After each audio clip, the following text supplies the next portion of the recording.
আজকে জামাই ষষ্ঠীতে জামাইকে যদি এইভাবেও করে দেওয়া হয় রান্না তাহলেও কিন্তু মন্দ হয় না।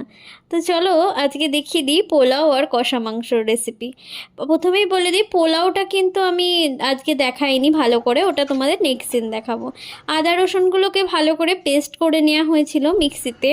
আর এদিকে এলাচ, দারচিনি আর লবঙ্গ জলের মধ্যে দিয়ে দেওয়া হয়েছিল থেতো করে, ওদিকে চালটা করার জন্য, চালের জলটা। তো এদিকে আলুগুলোকে কেটে রেখে ভালো করে ভাজতে দিয়ে মাংসটা ম্যারিনেট করে নেওয়া হয়েছিল। নুন, হলুদ, কাশ্মীরি লাল লঙ্কার গুঁড়ো, ধনে গুঁড়ো, জিরে গুঁড়ো, চিনি, আদা রসুন বাটা, অল্প করে আধেক কাটা লেবু, আর অল্প করে সামান্য সর্ষের তেল দিয়ে খুব ভালো করে মাংসটা ম্যারিনেট করে আধ ঘন্টা বা 15 মিনিটও চাইলে তোমরা রাখতে পারো, করে নেওয়া হয়েছিল। আর ওদিকে আলুগুলো ভাজা হয়ে গেলে তুলে নেওয়া হয়েছিল। আলুগুলো তুলে নেওয়ার পরে জলটা ফুটে গেলে চালগুলো দিয়ে দেওয়া হয়েছিল। প্রথমেই বলেছি আমি, কিন্তু এই রেসিপিটা তোমাদের পরে দেখাবো।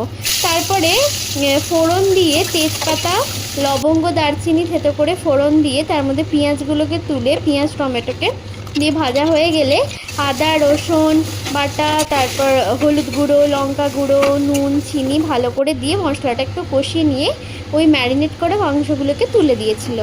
এবার মাংসটাকে অনেকক্ষণ ধরে প্রায় অনেক চাপা দিয়ে মামুনি অনেকক্ষণ ধরে প্রায় কষেছিল। এখানে ভিডিওটা একটুখানি ঝাপসা হয়ে গেছে এই কড়ার ধোঁয়াটার জন্য। তো আমি বুঝতে পারছিলাম না ধোঁয়াটা কী করে ক্যামেরাটাকে আটকাবো, কিন্তু তাও হয়ে যাচ্ছিলো ধোঁয়াটা এত পরিমাণে। তারপর দেখতেই পাচ্ছ তোমরা কত সুন্দর তেলটা ছেড়ে দিয়েছে। তেলটা ছেড়ে দিয়েছে মানে কিন্তু কষাটা প্রায় হয়েই গেছে। এত সুন্দর গন্ধ উঠেছিল। আমি তো কষা মাংস বাবা একটা খেয়ে নিয়েছি। আমার কিন্তু কষা মাংস খেতে খুব ভালো লাগে। এইরকম কড়া থেকে যখন মা করে তখন তুলে তুলে খেতে।